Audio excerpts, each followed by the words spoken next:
Good morning everyone. कैसे हैं आप सब लोग। मैं उम्मीद करता हूं आप सभी लोग बहुत अच्छे होंगे। तो आज मैं फिर से पीवाईक्यू की सीरीज़ लेकर आया हूं। जैसे कि आप लोग जानते हो कि मैंने एक वीडियो अपलोड किया था जिसमें मैंने यूनिट नंबर 2 के पीवाईक्यू शुरू किए हुए हैं। नॉट फॉर प्रॉफिट कंसर्न, ये आपका महाराष्ट्र स्टेट बोर्ड का बुक कीपिंग एंड अकाउंटेंसी का यूनिट 2 है। इसमें मैंने लास्ट क्लास में मैंने आपको फरवरी 2025 में जो क्वेश्चन आया था यूनिट 2 में से वो सॉल्व करवाया था। आज मैं आप लोगों को unit 2 not for profit concern जो फरवरी 2026 में आया था ना क्वेश्चन, ये देखो ये है वो क्वेश्चन जो आया था। दिख रहा है आपको, ये क्वेश्चन आया था, ये अभी मैं आपको सॉल्व करवाने वाला हूँ पूरा। ठीक है, तो जैसे जैसे जो जो बोला जाएगा वो हम करते जाएंगे। तो यहाँ पे देखो क्या बोला गया from the following transaction of Samarth Vyayamshala Chandigarh prepare income and expenditure account and balance sheet as on 31 March 2022। तो यहाँ तक जो बोला है हमें वो पहले प्रिपेयर करना पड़ेगा। तो उन्होंने क्या बोला कि in the books of Samarth व्यायामशाला, यहाँ पे पहले आपको लिखना पड़ेगा in the books of Samarth व्यायामशाला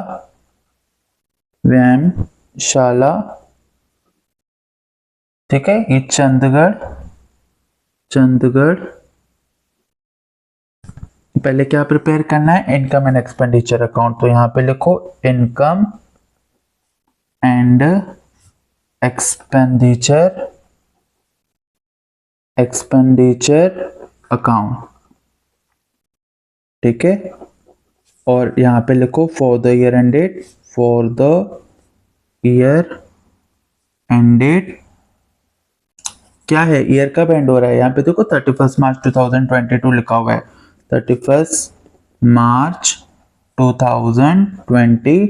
तो यहाँ पे ये कौन सा साइड है, डेबिट साइड। क्या नाम है इसका, expenditure amount rupees, income amount rupees. ये जो इनकम एंड एक्सपेंडिचर अकाउंट होता है ये एक नॉमिनल अकाउंट होता है।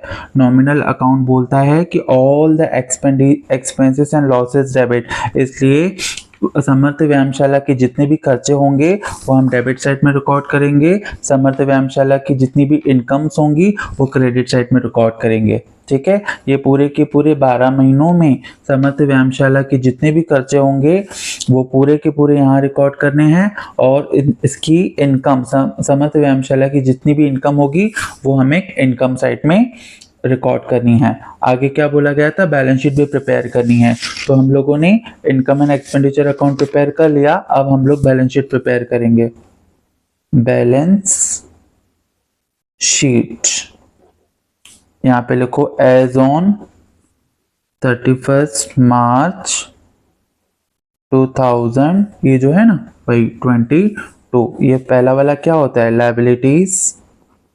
Liabilities amount rupees, assets amount rupees. ठीक है, ये हमने यहाँ पे पढ़ा और हमने लिखा। देखो अभी मेरे पास में क्या क्या है, तो ये एक क्वेश्चन है, question number 6 not for profit concern का, जो फरवरी 2026 में आया था। एक क्वेश्चन है पूरा का पूरा, आप देख सकते हैं। ठीक है, और अभी मैंने income and expenditure account prepare किया in the books of Samarth Vyayamshala Chandigarh. देख रहे हो आप लोग, यहाँ पे डेबिट साइड में एक्सपेंडिचर बनाया है, क्रेडिट में इनकम बनाई है और बैलेंस शीट प्रिपेयर की। ठीक है, जैसे जैसे हम क्वेश्चन पढ़ेंगे वैसे वैसे हम सॉल्व करेंगे। एक पेज मैंने रफ वर्क के लिए भी रखा है, कुछ भी अगर वर्किंग करनी होगी तो हम यहाँ करेंगे। देखो आगे क्या बोला गया, तो यहाँ पे रिसेप्शन पेमेंट अकाउंट दिया हुआ है, कुछ बैलेंसेस दिए हुए हैं, सब्सक्रिप्शन दिया हुआ है, donation, receipt from entertainment, interest, entrance fee, ये सब इनकम है। ठीक है, किसकी, व्यायामशाला की।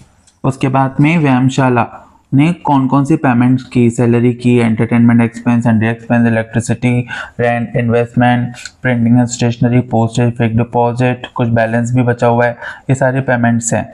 तो सबसे पहले हम लोग क्या करेंगे, हम लोग एडजस्टमेंट से सॉल्व करेंगे। तो यहाँ पे क्या बोला गया एडजस्टमेंट में, फर्स्ट एडजस्टमेंट बोला गया कैपिटल फंड एज ऑन 1 अप्रैल 2021।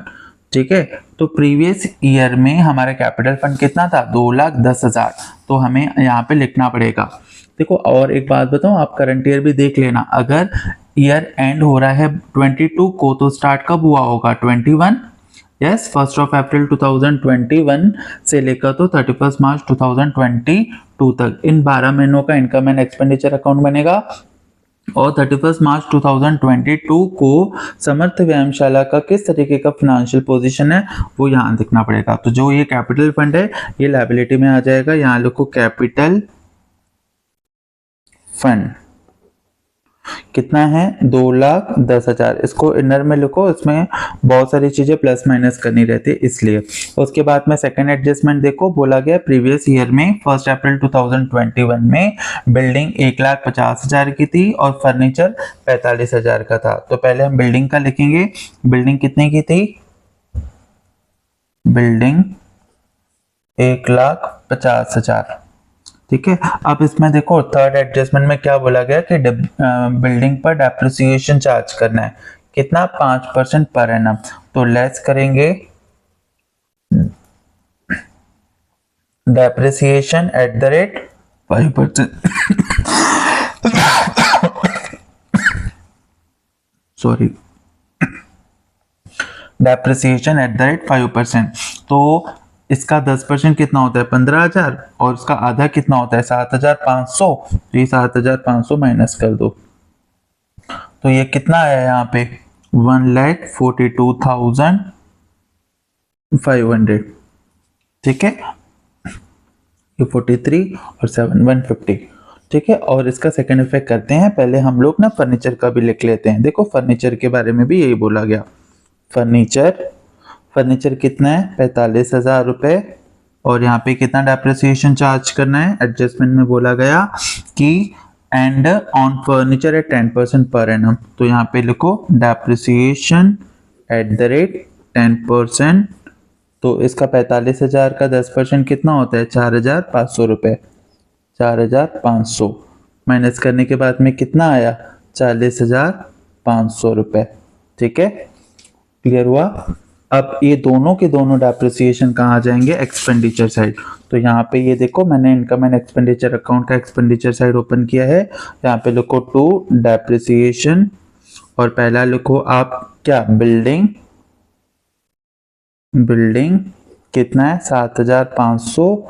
और फर्नीचर कितना है, फर्नीचर 4,500। कितना हो गया, 8,000 और 4,000 कितना होता है, 12,000 रुपये। यहाँ पे ये वाली एडजस्टमेंट हमारी सॉल्व हो गई। देखो यहाँ पे ना बिल्डिंग और फर्नीचर, अगर आप एमएन में देखो कभी कभी क्या होता है, ये बिल्डिंग जो रहती है ना, जो हमने यहाँ पे एसेट में लिखी थी, उसमें ना हमने और परचेज की हुई रहती है, तो वो हमें दिखती है यहाँ पे। ठीक है, जैसे एडिशनल बिल्डिंग परचेज ऐसा। तो यहाँ पे ना हमारे पास में एडिशनल बिल्डिंग वगैरह नहीं था, फर्नीचर नहीं था, और सेल में भी नहीं था, इसलिए हमने ऐसा डायरेक्ट किया।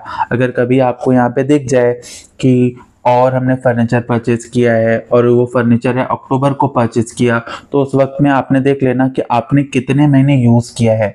ठीक है, उस हिसाब से डेप्रिसिएशन चार्ज होगा, तो ध्यान रखना इस बात को भी।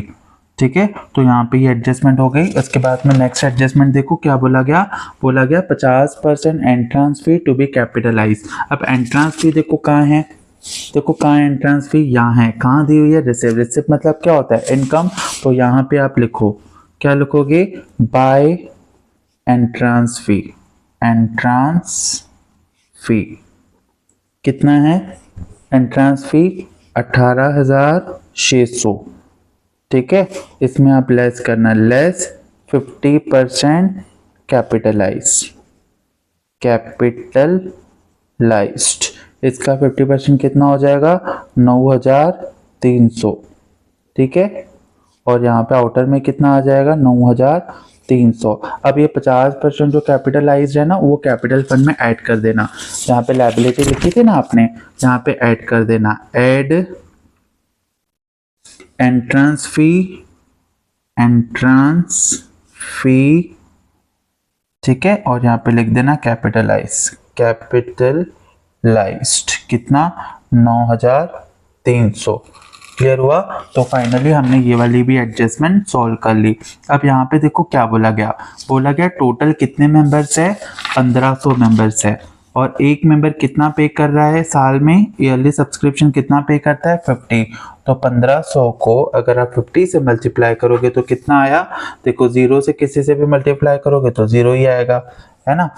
अभी 5 इंटू 0 0 0, 5 5 ज़ा 25, 5 1 ज़ा 5 प्लस 2 7, तो कितना आया ये 75,000 आया। 75,000 रुपये हमें रिसीव होना चाहिए। तो देखो आपको कितना रिसीव हुआ है। करंट ईयर देखो हमारा कौन सा है 21-22, 21-22 में 54,000 रुपये हमें रिसीव हुआ है। ठीक है, होना कितना चाहिए था 75, तो हमें आउटस्टैंडिंग हो जाएगा। तो इसको हम कैसे लिखेंगे, देखो सब्सक्रिप्शन क्या होता है, इनकम होता है, तो यहाँ पे आप लिखो क्या, बाय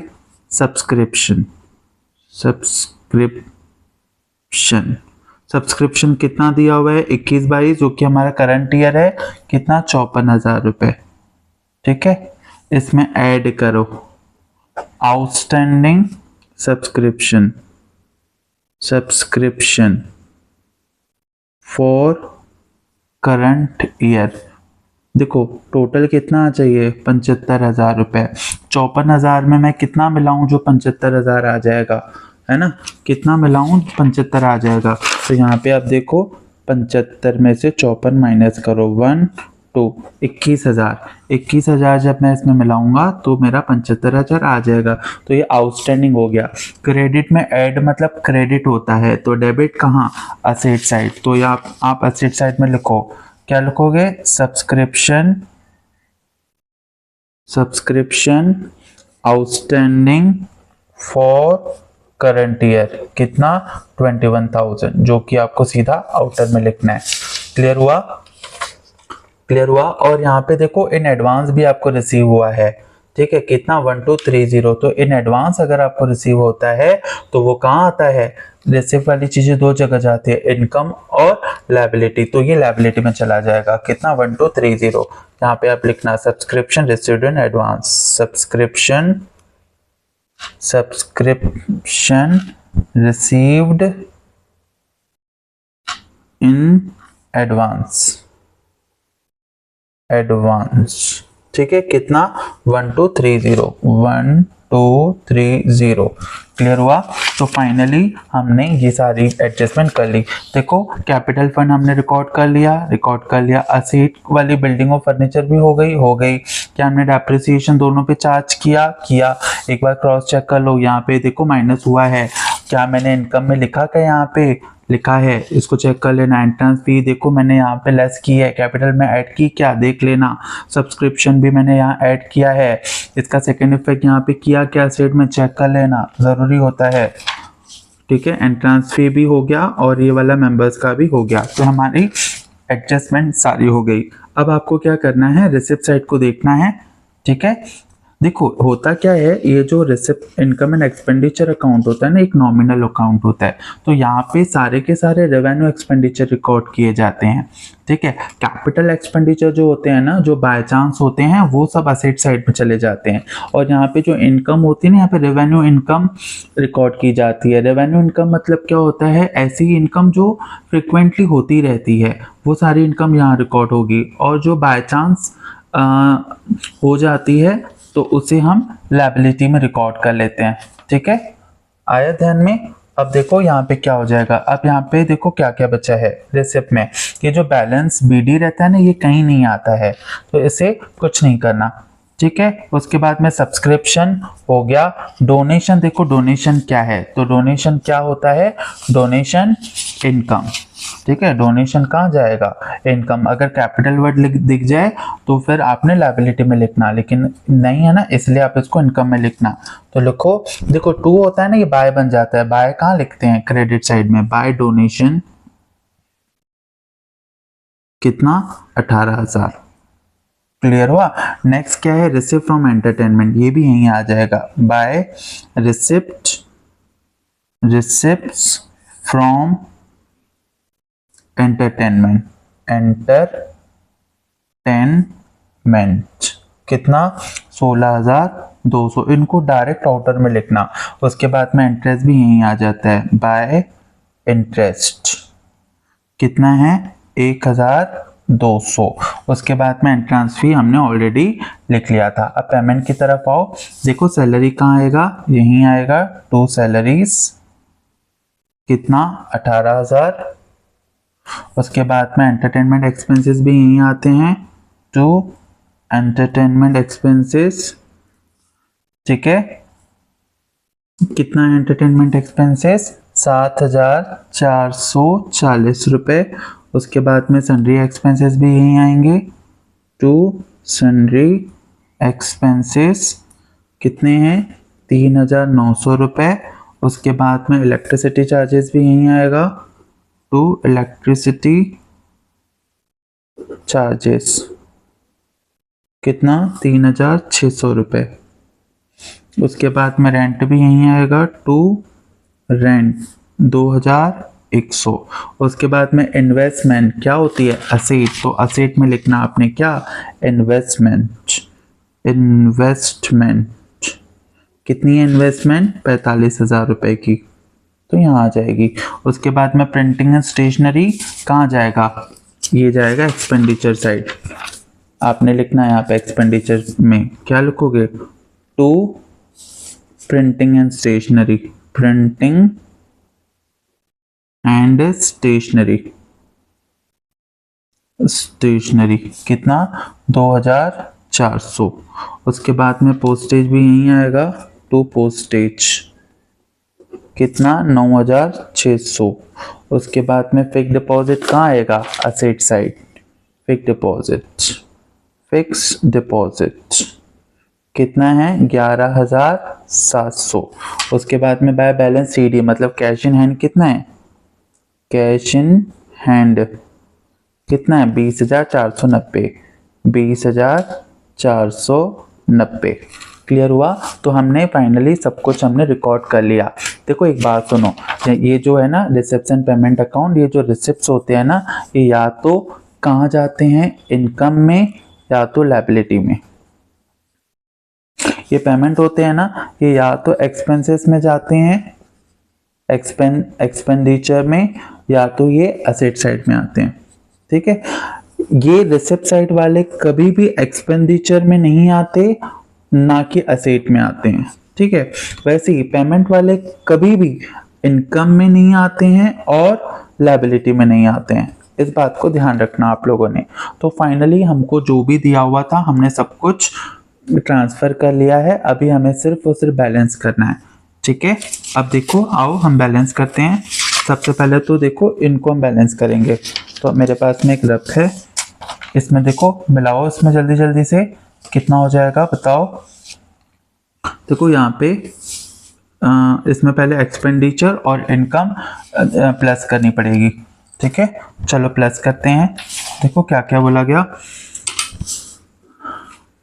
यहाँ पे बोला गया हाँ, इसमें कितना है ये 9,300, 75,000, 18,000 और 16 और एक 17,400 है ये, ठीक है। तो ये 0 0 4 और 3 7, 9 और 5 14, 14 और 8 14 और 8 22, 22 और 7 29, 7 और 2 9 10 11 11। तो ये 1,19,700 है। तो इनकम का कितना है 1,19,700। एक्सपेंडिचर देखो तो कितना है ये 20 30 30 यानी 37 440। उसके बाद में यहाँ पे देखो तो ये कितना है, ये 4,000 4 5 6 7 7,500 7,500। यहाँ पे देखो ये 4,500 4,500। यहाँ पे 9,600 9,600। यहाँ पे देखो 0 4, ये कितना हो गया 9 9 और 6 15 15 और 5 20। यहाँ पे इसको भी प्लस करो 7 और 7 14, 14 और 2 16 और 4 20, 20 और 29 5। तो ये एक्सपेंडिचर इतना है। तो मेरी इनकम ज़्यादा है, तो इनकम कितनी आई? इनकम आई मेरी 1,19,700 रुपये। ठीक है, 1,19,700 रुपये। एक्सपेंडिचर कम है, जब इनकम ज़्यादा रहती है तो सरप्लस आता है। तो यहाँ पे आपने लिखना टू सरप्लस। ठीक है, अब कितनी ज़्यादा है देखो तो 1,19,700 में से आप 59,040 माइनस करो। ठीक है, करो, देखो कितना आ जाएगा। 10 में से 4 गए 6, ये 6 आ जाएगा, यहाँ पे 0 और यहाँ पे 6 आ जाएगा। 60,660 रुपये, 60,660। ठीक है, यहाँ पे ट्रांसफर टू कैपिटल फंड 60,660। अब जो आपने बैलेंस शीट बनाई थी, पहले तो आप इन दोनों को प्लस करो। ठीक है, ये 300 आ गया, यहाँ पे ये 9 आ गया, ये 1 आ गया, ये 2 आ गया, 2,19,300। अब इसमें आप ऐड करो क्या? सरप्लस। सरप्लस कितना है? 60,660 कितना हो जाएगा? ये तो 960 हो गया, 6 और 3 9, 960 और यहाँ पे 60 70 79 और ये 2,79,960। अब यहाँ पे इनको प्लस करो, आओ कितना हो जाएगा देखो, 2,79,960 1230 0911118 2,81,190। यहाँ पे भी देखो यही आएगी, चेक करते हैं, देखो कितना कितना आएगा। आओ 1,42,500 है, उसके बाद में ये कितना है? 40 50 60 61,500। उसके बाद में ये 45 और 10 55, 55 और 1 56,700, 56,700। उसके बाद में है 20,490।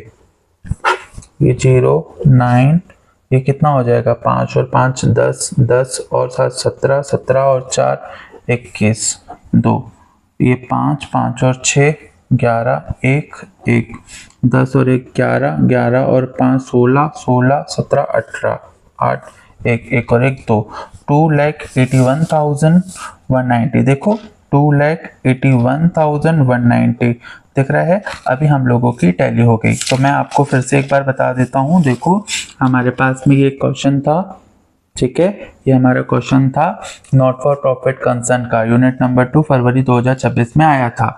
ये समर्थ व्यायामशाला का क्वेश्चन था। इसकी कुछ रिसिप्ट दी हुई थी, कुछ पेमेंट्स दिए हुए थे, कुछ एडजस्टमेंट दिए हुए थे। हमने ईच एंड एवरी एडजस्टमेंट को इन डिटेल सॉल्व किया। ठीक है, हमने इनकम एंड एक्सपेंडिचर अकाउंट भी बनाया है प्रॉपरली। उसके बाद में हमने बैलेंस शीट भी प्रिपेयर किए। आप लोग देख सकते हो ध्यान से। ठीक है, अगर कुछ भी आपको डाउट हो, कुछ पूछना हो तो आप मुझे मैसेज करके बता सकते हो। ओके, चलो। और आपको अगर ये वीडियो पसंद आया हो तो आप लाइक करो, शेयर करो, सब्सक्राइब करो। और भी आपके कुछ डाउट्स अगर हो, कुछ पूछना हो आपसे तो आप मुझसे पूछ सकते हो। Thank you.